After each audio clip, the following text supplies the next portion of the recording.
Hello everyone, welcome back to my channel and today we're gonna talk about the movie called The Scorpion। Film की शुरुआत में हमें बताया जाता है कि हजारों साल पहले जब मिस्र के पिरामिड नहीं बने थे, यहाँ के लोग कबीलों में रहते थे। उसी समय पूरब से एक कबीला और आता है। उस कबीले के राजा का नाम मेमनोन था। उसने एक एक करके सभी कबीलों पर आक्रमण किया और बाद में उस जगह पर अपना कब्जा जमा लिया। और उसकी जीत का कारण एक जादूगरनी थी जिसका नाम था कैसेंड्रा। वो मेमनोन को उसकी जीत और हार के बारे में पहले ही भविष्यवाणी करके बता देती थी और मेमनोन भी उसी की भविष्यवाणी के अनुसार आगे की प्लानिंग करता था। कुछ कबीले वाले थे जो वहां से चले गए क्योंकि वो मेमनोन का सामना करने के लिए तैयार नहीं थे और कैसेंड्रा की वजह से भी उससे युद्ध नहीं करना चाहते थे क्योंकि वो जानते थे कि वो भविष्यवाणी करके मेमनोन को सब कुछ बता देगी। लेकिन हाँ, उन कबीलों वालों में एक राजा फेरोन था जो उन लोगों से युद्ध करने के लिए तैयार था। वो मेमनोन से लड़ना चाहता था, इसलिए वो कबीले के 3 खूंखार कातिलों को बुलाता है।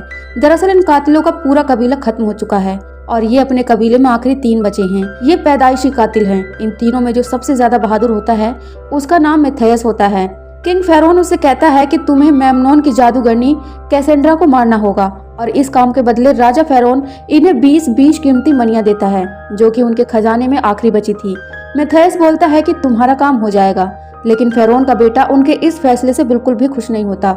इसके बाद मिथायस अपने भाई और अपने साथी के साथ उस छावनी तक पहुंच जाता है जहां पर मेमनोन रुका था। ये तीनों कैसेंड्रा को ढूंढने लगते हैं, मगर ये कैसेंड्रा तक पहुंच पाते उससे पहले ही सिपाही इन्हें देख लेते हैं और इन पर तीर चलाने लगते हैं, जिसमें मिथायस का साथी मारा जाता है और उसके भाई को पकड़ लिया जाता है।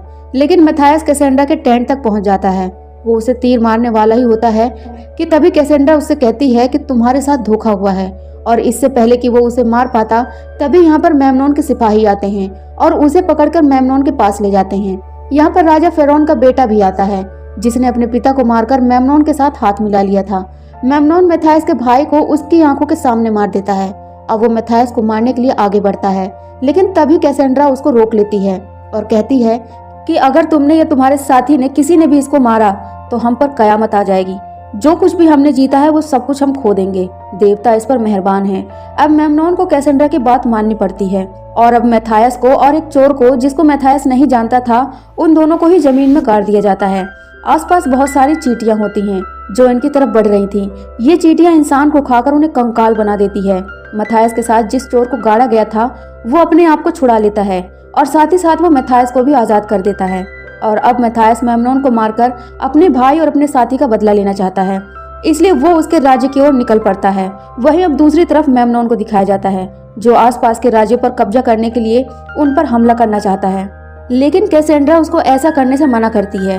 वो कहती है कि खून खराबा कभी शांति नहीं लाता।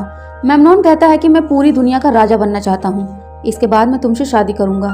कैसेंड्रा कहती है कि अगर मैं तुम्हारे करीब आई तो मेरी भविष्यवाणी देखने की शक्ति चली जाएगी। मेमनोन कहता है कि एक बार मैं पूरी दुनिया को जीत लूं, उसके बाद हमें तुम्हारे भविष्य देखने की शक्ति की कोई जरूरत नहीं पड़ेगी। दूसरी तरफ मिथायस और जो चोर होता है वो दोनों के दोनों उस राज्य में दाखिल हो जाते हैं जहां मेमनोन रहता है। वहां पर एक बच्चा मिथायस के पास जो मणियों का बैग होता है उसे चुरा लेता है, लेकिन मिथायस उसे पकड़ लेता है। वो बच्चा यहाँ के हर कोने कोने को जानता है। मिथायस उसे मणि को दिखाकर मेमनोन के पास जाने का रास्ता पूछता है।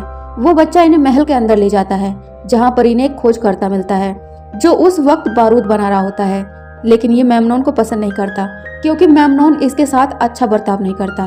लेकिन मेमनोन इसे बारूद बनाने के लिए कहता है ताकि वो इसे जंग में इस्तेमाल कर सके। मिथायस उस खोजकर्ता से पूछता है कि इस समय मेमनोन कहाँ मिलेगा। वो खोजकर्ता उसे बता देता है कि इस वक्त मेमनोन तलवारबाजी का अभ्यास कर रहा होगा। वो बच्चा उसे उस जगह पर ले जाता है और मिथायस मचान पर चढ़ने से पहले उस बच्चे को एक मणि देता है और कहता है कि ये तुम्हारा इनाम है। अब मिथायस मचान पर चढ़कर मेमनोन पर निशाना लगाता है, लेकिन इससे पहले वो उसे अपना निशाना बना पाता तभी मेमनोन के सिपाही उस बच्चे को, जिसे मिथायस ने मणि दी थी, उसे पकड़ कर ले आते हैं क्योंकि उस बच्चे के पास एक बेशकीमती मणि थी जो मिथायस ने उसे दी थी। इसलिए मेमनोन उस बच्चे का हाथ काटने का आदेश देता है और अब सिपाही उस बच्चे का हाथ काटने ही वाले थे, लेकिन दूर से मिथायस ये सब कुछ देख रहा था और मिथायस मेमनोन पर तीर चलाने के बजाय उस हथियार पर तीर चला देता है जिससे बच्चे का हाथ काटा जा रहा था। मेमनोन के सिपाही मिथायस को तीर चलाते हुए देख लेते हैं। वो उस पर तीर चलाते हैं, लेकिन मिथायस भागते भागते कैसेंड्रा के कक्ष में जा पहुंचता है जो उस समय स्नान कर रही थी। मथायस उसे जबरदस्ती पकड़कर महल की दीवारों से बाहर ले आता है, क्योंकि मेमनोन उसे ढूंढने के लिए महल की ऊंची दीवारों से बाहर जरूर निकलेगा, और जब वो बाहर निकलेगा तो मथायस उसे मार देगा। अब ये दोनों वैली ऑफ डेथ की तरफ निकल पड़ते हैं, यानी कि मुर्दों की घाटी की तरफ। काफी लंबा सफर तय करने के बाद मथायस यहाँ पर आराम करने के लिए सोचता है, और जब ये दोनों रात में सो रहे होते हैं तब कैसेंड्रा वहां से भागने की कोशिश करती है, लेकिन तभी मथायस की आंखें खुल जाती है और वो कैसेंड्रा को पकड़ लेता है। अब यहाँ पर मथायस कैसेंड्रा से पूछता है कि क्या तुम मेमनोन के पास लौटना चाहती हो। कैसेंड्रा कहती है कि मेमनोन ने तो मुझे बचपन से ही कैद करके रखा है। मथायस उससे पूछता है कि जब मुझे महल में पकड़कर लाया गया था तो तुमने मेरी जान क्यों बचाई थी। जादूगरनी कैसेंड्रा उससे कहती है कि मैं जानती थी कि तुम ही मुझे आजाद कराओगे। इसके बाद मथायस उसे छोड़ देता है और कहता है कि अब तुम पर निर्भर करता है, तुम चाहो तो यहाँ से कहीं भी जा सकती हो, लेकिन बाहर की दुनिया मुझसे भी ज्यादा खतरनाक है। इसलिए अब जादूगरनी कैसेंड्रा वहीं पर रुक जाती है। अगली सुबह वो दोनों अपनी यात्रा फिर से शुरू करते हैं। कुछ दूर जाने के बाद मथायस देखता है कि मेमनोन खुद तो नहीं आया, लेकिन उसने अपने सिपाहियों को भेजा है जो बस थोड़ी ही दूर पर थे। मथायस उनसे लड़ने के लिए आगे जाता है। दरअसल मथायस जानता था कि इस रेगिस्तान में बहुत बड़ा तूफान आने वाला है। वो अपनी आंखों को रेत से बचाने के लिए ढक लेता है, और जब सैनिकों के पास पहुंचता है तभी रेगिस्तान में बहुत बड़ा तूफान आता है, जिससे सिपाहियों को दिखना बंद हो जाता है, जिसका फायदा उठाकर मथायस उन सभी को एक एक करके मार देता है। अब यहाँ पर मेमनोन का एक खास सिपाही था, जिसे मेमनोन ने बिच्छू का जहर लगाकर एक तीर दिया था। वो सिपाही मरने से पहले उस तीर को मथायस के पैर में मार देता है, जिससे जहर उसके पूरे शरीर में फैल जाता है। लेकिन कैसेंड्रा अपने जादू से सारा जहर उसके शरीर से निकाल देती है और अब मथायस की जान बच जाती है। अब अगले दिन मथायस एक बाज के जरिए मेमनोन को एक संदेश भेजता है कि तुम्हारे सैनिक मारे जा चुके हैं। लेकिन मेमनोन संदेश पढ़ने के बाद वो अपने सैनिकों से झूठ बोलता है कि उस लड़ाई में मथायस मर चुका है। अब यहाँ पर मेमनोन के अधिकारी बार बार कैसेंड्रा के बारे में पूछ रहे थे। मेमनोन फिर से झूठ बोलता है कि कैसेंड्रा की तबीयत ठीक नहीं है, वो महल में ही है और आराम कर रही है। अगर इन्हें सच्चाई पता चल जाती तो इनके बुलंद हौसले टूट जाएंगे। अब हम मथायस को देखते हैं, जो कैसेंड्रा और उस चोर के साथ रेगिस्तान में पानी की तलाश में घूम रहा था। तभी अचानक से वहाँ पर एक धमाका होता है। जब ये लोग देखते हैं तो वहाँ पर वही खोज करता था जिसे मेमनोन ने बारूद बनाने का काम सौंपा था, और अब उसने बारूद बना लिया था। दरअसल खोजकर्ता महल से भाग आया था ताकि वो बारूद मेमनोन के हाथ न लग जाए। वो कैसेंड्रा को यहाँ देखकर काफी खुश होता है। इसके बाद ये चारों पानी की तलाश में निकल जाते हैं।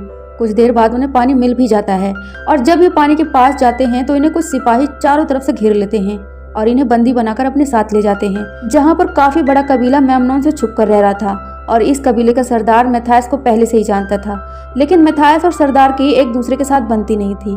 सरदार अपने सोल्जर्स को कहता है कि जादूगरनी कैसेंड्रा को मेरे पास लेकर आओ। मथायस उससे कहता है कि जो कोई भी इसके करीब आया तो उसे पहले मुझसे लड़ना होगा। अब यहाँ पर कबीले के सरदार और मथायस के बीच में लड़ाई होती है, जिसमें मथायस सरदार को हरा देता है। और अब मथायस सरदार से कहता है कि हम दोनों का दुश्मन एक ही है, तो हम दोनों को एक साथ मिलकर लड़ना चाहिए। कबीले का सरदार कहता है कि मेमनोन की इतनी बड़ी सेना से कौन लड़ेगा। मथायस कहता है कि मैं लड़ूंगा। इसके बाद कबीले का सरदार उन्हें भी अपने कबीले में रहने की अनुमति दे देता है। अब रात को जब जादूगरनी के पास एक बच्चा आता है तभी जादूगरनी को एक विजन दिखता है। वो देखती है कि मेमनोन के लोगों ने यहाँ के कबीले पर एक साथ हमला कर दिया है और सभी मासूम बेकसूर लोगों को जान से मार दिया है। कैसेंड्रा तुरंत मथायस के पास जाती है और उसे ये सारी बात बताती है जो उसने विजन में देखा था, जिस पर मथायस कहता है कि मेमनोन की मौत तो मेरे हाथ ही लिखी है, उसे मैं ही मारूंगा। अब कैसेंड्रा मथायस का हाथ छूती है तो उसे फिर से विजन आता है, जिसमें वो देखती है कि एक सिपाही ने मथायस को तीर मार दिया है, जिसकी वजह से वो बुरी तरह से घायल हो गया है और अपनी आखिरी सांसें गिन रहा है। अब कैसेंड्रा उसे बताती है कि तुम मारे जाओगे और यही तुम्हारी किस्मत है, लेकिन मथायस कहता है कि मैं अपनी किस्मत खुद बनाता हूँ। इसके बाद ये दोनों एक दूसरे के काफी नजदीक आ जाते हैं। अब जैसा कि कैसेंड्रा ने बताया था कि जब वो किसी से रिश्ता बनाएगी तो उसकी भविष्यवाणी करने की पावर चली जाएगी, इसलिए कैसेंड्रा अब अपनी शक्ति खो चुकी थी। अब कैसेंड्रा रात में चुपचाप महल की ओर निकल पड़ती है, क्योंकि वो नहीं चाहती थी कि उसकी वजह से यहाँ के मासूम लोगों की जान चली जाए। अब अगली सुबह जब मथायस को इस बात का पता चलता है तो वो अकेला ही मेमनोन के महल की ओर जाने लगता है, क्योंकि वो नहीं चाहता था कि कैसेंड्रा फिर से मेमनोन की कैदी बन जाए। अब कबीले का सरदार भी उसके साथ जाने के लिए कहता है और उसका साथ देने के लिए कहता है। अब हमें महल का सीन दिखाया जाता है, जहाँ पर मेमनोन के सैनिक बार बार उससे जादूगरनी कैसेंड्रा के बारे में पूछ रहे थे, क्योंकि अगले ही दिन उन्हें एक हमला करना था, लेकिन मेमनोन के पास उनके सवाल का कोई जवाब नहीं होता। तभी अचानक से वहाँ पर जादूगरनी कैसेंड्रा आ जाती है और वो सबको बताती है कि कल की जंग में हमारी ही जीत होगी, दुश्मन खुद ब खुद यहाँ पर चल कर आएंगे। लेकिन मेमनोन को कैसेंड्रा पर शक होता है कि वो अपनी पावर्स खो चुकी है। इस बात को कंफर्म करने के लिए वो कैसेंड्रा के सामने 6 घड़े मंगवाता है, जिसमें से 4 के अंदर सांप होते हैं और 2 खाली घड़े होते हैं।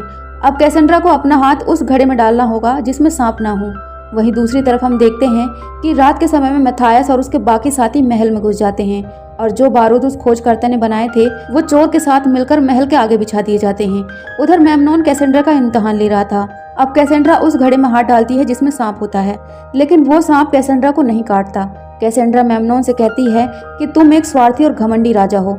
ये सुनकर मेमनोन को गुस्सा आ जाता है, लेकिन इससे पहले वो कैसेंड्रा को मार पाता तभी वहां पर मैथायस आ जाता है। अब मैथायस और मेमनोन एक दूसरे के आमने सामने होते हैं और अब ये दोनों के बीच लड़ाई होने लगती है। वहीं महल के बाहर दिखाया जाता है कि सरदार किंग फेरोन के बेटे को भी मार देता है, जिसने अपने पिता फेरोन को मारकर मेमनोन से हाथ मिला लिया था। और अब कबीले का सरदार बाकी सिपाहियों को भी मारने लगता है। उधर मैथायस लड़ाई के दौरान मेमनोन की आंखों में रेत डाल देता है। तभी मेमनोन का एक सिपाही मैथायस पर तीर चलाने वाला होता है, लेकिन कैसेंड्रा उसे देख लेती है और वो मैथायस को बचाने के लिए उसके आगे आ जाती है।